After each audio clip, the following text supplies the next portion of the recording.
stop it! You stole from us, and now you're gonna pay!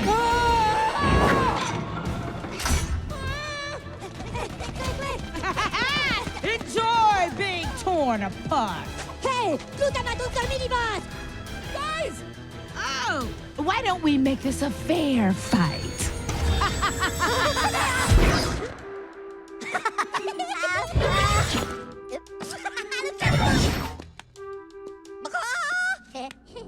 Oh, you thought I was serious? Run!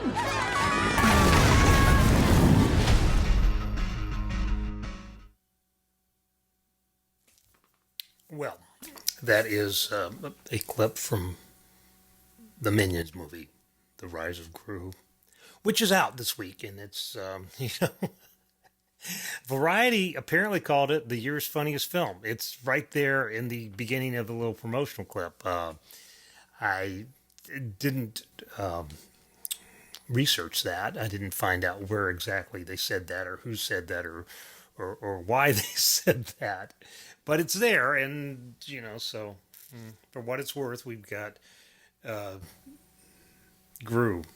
Minions, The Rise of Gru, which I enjoyed the original Despicable Me film and maybe a little bit of the second one, I don't know. But these things sort of have a shelf life for me, and they don't last that long. And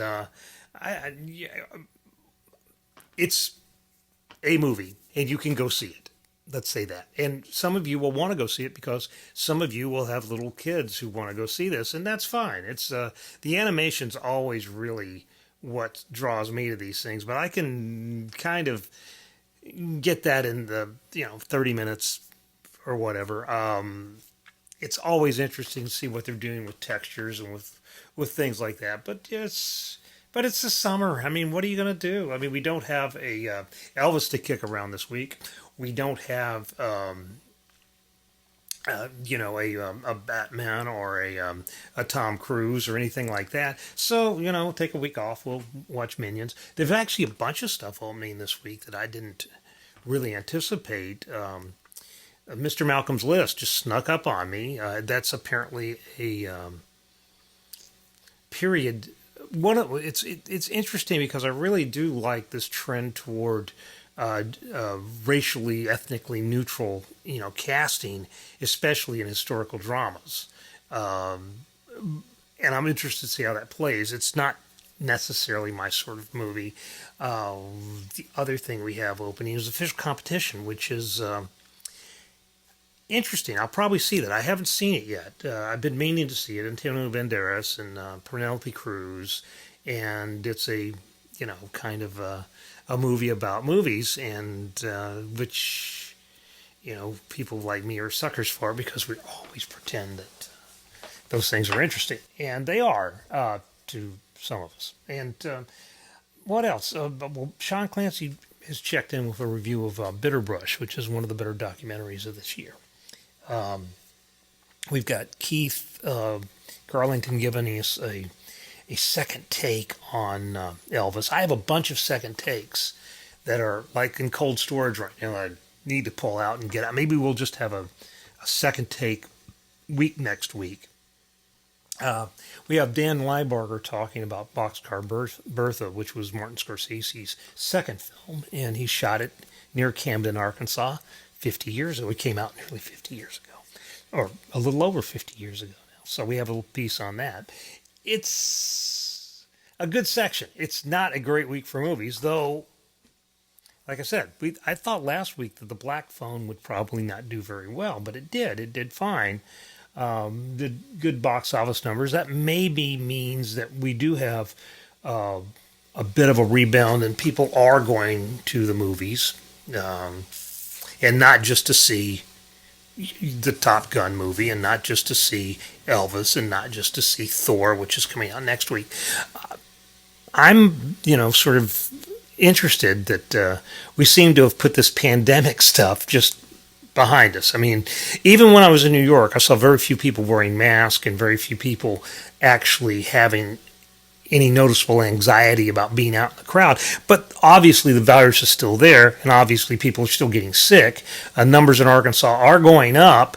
My sense is, and this is just my sense, is it's not as lethal, doesn't feel as lethal as it did. And one of the reasons that I think that we ought to consider, the possibility that, it's taken a lot of the people it was going to take, a lot of the people who were susceptible to it. So maybe people like you and I who are still around, maybe we either have a little bit better resistance to it. Maybe we'll get sick but not die.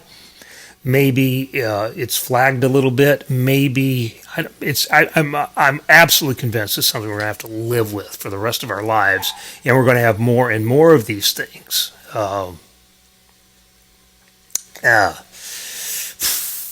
I've got to answer a question, and I'll be right back. Hang on. Okay, we're back.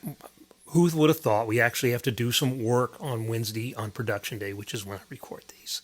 But I hope we've settled that issue. I made some editorial decisions, so there. But that occasionally happens. You'll get used to it. What I wanted to say, I was talking about Minions. It's just fine. I mean, the only thing I want to say about children's movies is I think we ought to hold them to a higher standard than we do those movies that are aimed at an adult audience, because kids are not consenting adults, and they don't have the same sort of discernment, and they're not generally in position to choose what movies you're going to take them to see. And if they were in position to choose, they would probably make bad choices because, after all, they are children. That said, there are some wonderful kids movies out there, and I'm thinking about 20 years ago. I think it's almost 20 years to the day. I think June 21st was when Lilo and Stitch was released. Lilo and Stitch was a Disney movie, and it broke the mold on Disney movies in a lot of ways. If you remember how it was drawn and those figures, because Lilo is a little kind of brown girl, and she's cute. She's not the Little Mermaid. She's not glamorous. Her sister Nana, an interesting contrast could be made between Nana and, say, Mulan, because that's a character she sort of looks like. But if you look at them closer, there's not a verisimilitude, but it's closer to reality. It's closer to the way really people really are. Lilo and Stitch does not have this sort of overarching love story that pulls it together. It's not a little princess movie. It's a movie about a girl who is a little bit socially awkward, a little bit out there, and she has a relationship with this animal, this alien creature, Stitch, who's wonderful. I think the director, Chris Sanders, voiced him. I think he went on to the Ice Age movies. I don't know. But anyway, Stitch is just this wonderful creation. We used to talk about Stitch all the time. It just became one of those, like a mascot around our house, because we noticed the way he moved like the animals. We knew how they moved, and the way it was set in a different place, Hawaii. Moana, I think, is the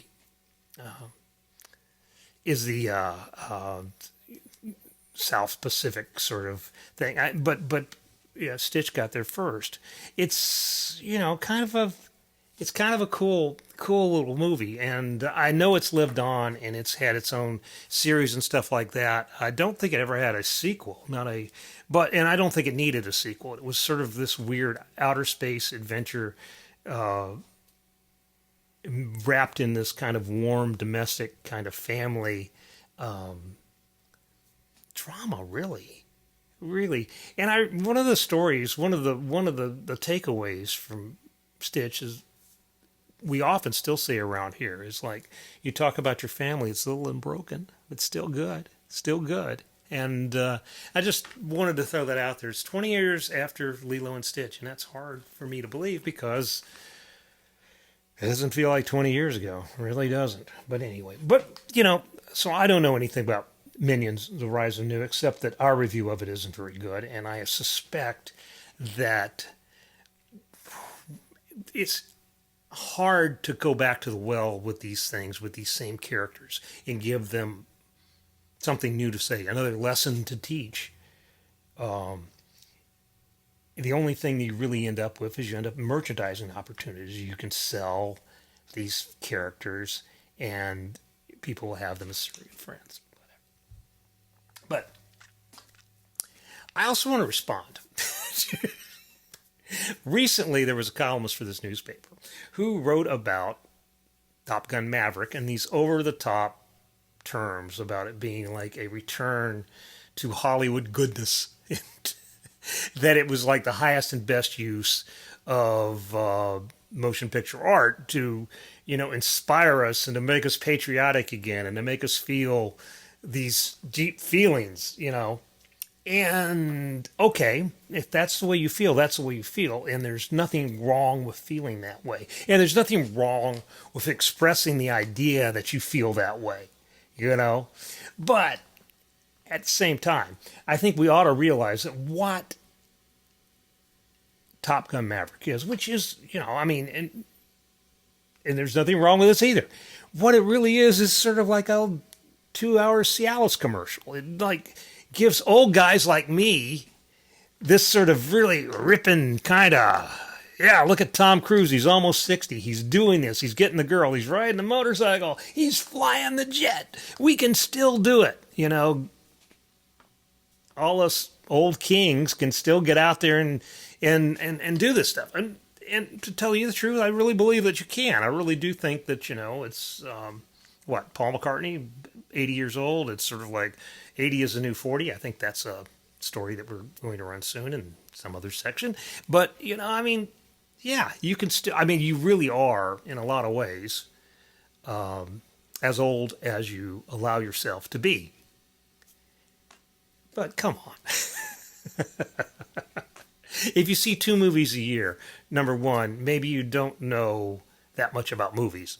Number 2, it's a nonsensical movie. It doesn't make any sense. People don't behave that way, except in movies. And because people behave in that movie, sometimes that sort of filters down to the way we actually behave.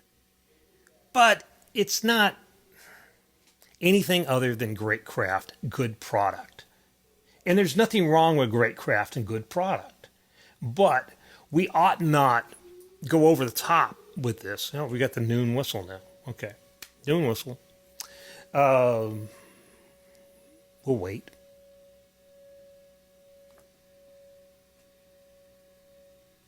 Sometimes I hear this in my headphones. It's like this hum, and I go, oh, I didn't unplug the, guitar thing. 60 second one. Okay, now that is the noon whistle on Wednesday. So there you go. Get a little extra thing there. But the Top Gun movie is fine. The Batman movies are fine. The superhero movies are fine.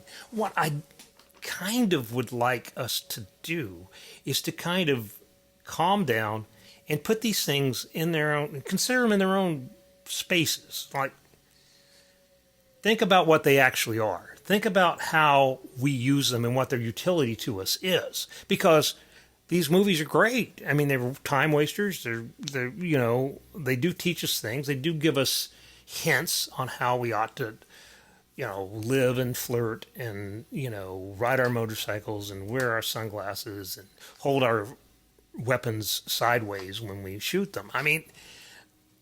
But it's a fantasy. And grown people, adults, don't necessarily have to inhabit these fantasies that way.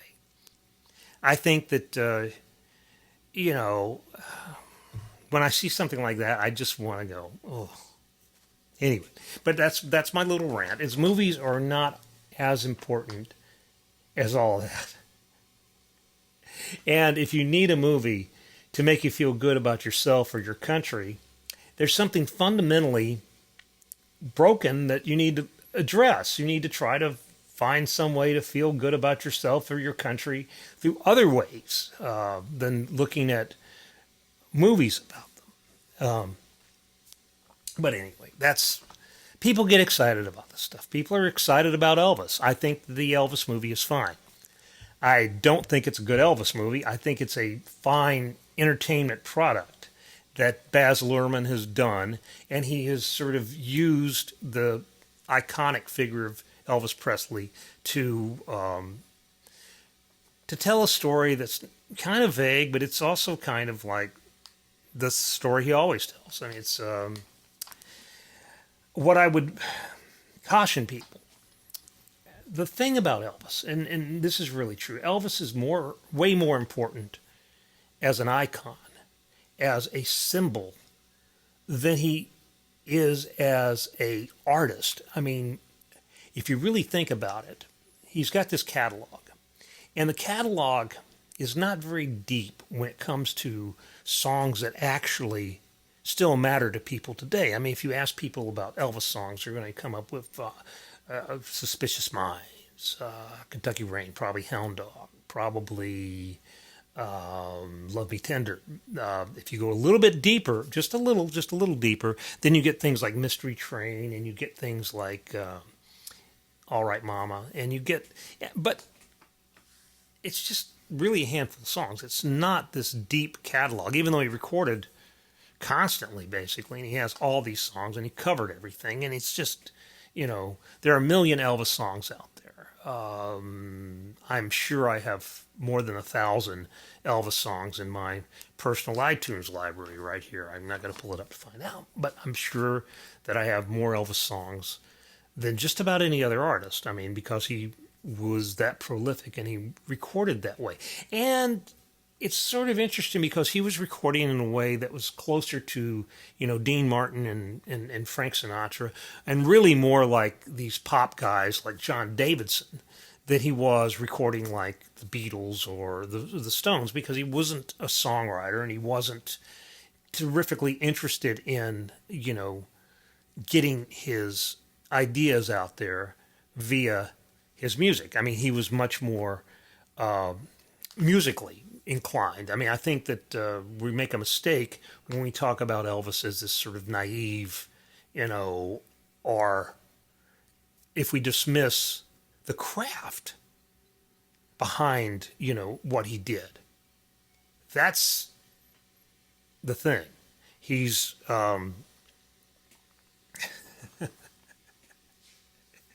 he's Elvis Presley, and if we didn't have him, we'd have had to invent him. I mean, it was sort of like, he's not really a recording artist. He's not really somebody most of us sit down and listen to. No, they're Elvis obsessives, and that's because you can be obsessed about anything, and some people are obsessed about anything. I mean, there's plenty of people who, actually listen to a lot of Elvis all the time. I listen to a little Elvis. I mean, I really like some of the stuff. I really like the early stuff. Some of the Sun Session stuff is really good. And then when he gets to RCA, some of that early stuff is also still good, but you start to see this sort of formulaic kind of thing creep in. And it is, if you want to, attribute that to Colonel Tom Parker, sure. I mean, but as I've said and written kind of ad nauseum, Elvis didn't have a role model. Elvis was blazing this trail, and he didn't really expect this rock and roll greasy kid stuff to hold up. He really did want to transition into Dean Martin. And he never quite did. I mean, his movies, there's a presence in his movies. I mean, especially the early ones when you're Jailhouse Rock, and even is it Love Me Tender? Is that the name of the movie? I think it is. You can see that, there's something to Elvis. He is not ever quite a movie star, but he's real close. He's real magnetic. He's got a lot going for him. And he always wanted to make, or at least the rumor is, I didn't talk to him about this myself personally, but he always wanted to make like a movie where he didn't sing and dance, like a real dramatic role. And I would have loved to have been, in a position to cast him in a movie like that, because I think a savvy director, not that I'm a savvy director, but I imagine myself that, cast Elvis in a real role, what if we'd had cast him as, in True Grit, And I think he was, considered for that, or at least his name was thrown out, or, put him against John Wayne in the Glenn Campbell role, or the Glenn Campbell role in Norwood, or was that the Joe Namath role? I think it was Joe Namath role. But I think you could use Elvis as an actor. I think that he would have been really effective in some roles. I do not think that it was ever going to happen because he's always going to have to be the star of the film, and there are always going to have to be, soundtrack credits and other stuff he could cash in on or Colonel Parker could cash in on. But just as raw material, I think there's something really intriguing and interesting there. But, he didn't have that kind of career. He just didn't. And if you watch his movies today, he's often the most fascinating part of the proceedings, which are really just slapped together and, kind of around him. I remember as a kid getting really excited to go see Spin Out. And even as, a 6-year-old or 7-year-old or something, I was very disappointed in the movie. Change of Habit was the same way. I was real disappointed in that movie.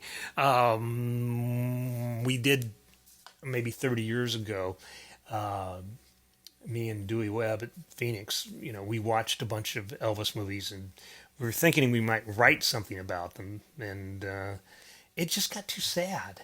It just got too sad. Just nothing to, really hang on to there. And that's kind of the tragedy of Elvis Presley. It's a really evanescent kind of career. It's over before it has its second act. I mean, it really, you could say Elvis had this comeback, or you could even argue he had 2 comebacks, or maybe even more. But really, I mean, he has that 10-year stretch, and it's really not a 10-year stretch. It's a few years here, and then a few years back here, and then it's the long, slow decline in the 70s, where he's basically phoning it in on most of these concerts. And why, I don't know. I mean, you could talk about being narcotized by, drugs or the business or whatever, it just, whatever happened, it didn't happen. Elvis could not ever achieve escape velocity from that sort of showbiz kind of carnival atmosphere where the only thing that really matters is how much money you're making off the marks. It surprises me how many of us really, really think we're smart when we decide that it's all about the money anyway. It's not all about the money all the time. I'm sure that Baz Luhrmann, when he made this Elvis movie, he probably wanted it to succeed. He probably wanted to keep his career going. He probably wanted to live the way he lives. He probably didn't want to lose money on it. But I don't think many people in Hollywood, not all, but I don't think many people in Hollywood or filmmakers anywhere are really going into it with this sort of mercenary motive. We're just going to throw this out there, do it cheaply as possible, and yet still have the biggest return on it. That's just not. It's a business, but it's not a business in that way. It's a business where you're trying to leave a legacy. You're trying to be an artist. You're trying to say things. Whether you're an actor or a director or a cinematographer or even, people who are deep behind the credits. I mean, I think that there's an element to it. If it was just about the money, you could probably go someplace else and make more money. Yeah. And I don't want to glamorize it too much because there's a lot of professions like that. My profession's like that. A lot of people could make a lot more money if they didn't, want to work for a newspaper, if they wanted to do something else. But movie people are not necessarily hacks and whores who are trying to, get by with substandard work. They're generally trying to do good work. Most people are trying to do good work. Now, bad work results, And you take notice of bad work, and bad work is something that, you have to see it when you see it. You have to, and you say it, and you talk about it. But it's not anybody's goal. It's not anybody's goal to make a terrible movie that makes a lot of money. I'm sure the people that made Minions: The Rise of Gru are also, had aspirations. I mean, they're probably doing the best they can. It's just that often the best we can do is not transcendent. It's competent. It's good enough. Anyway, that's sort of our show for today. We'll be back next week with, I think, Thor. Thor's coming. And I sure hope that the people with Minions don't make me take down that club. If they do, we're going to have a little black stretch there. But if they make me take it down, I'm sorry. We're trying to do more stuff here. We got away with facing no one last week, but we tried. Take care. See you next week.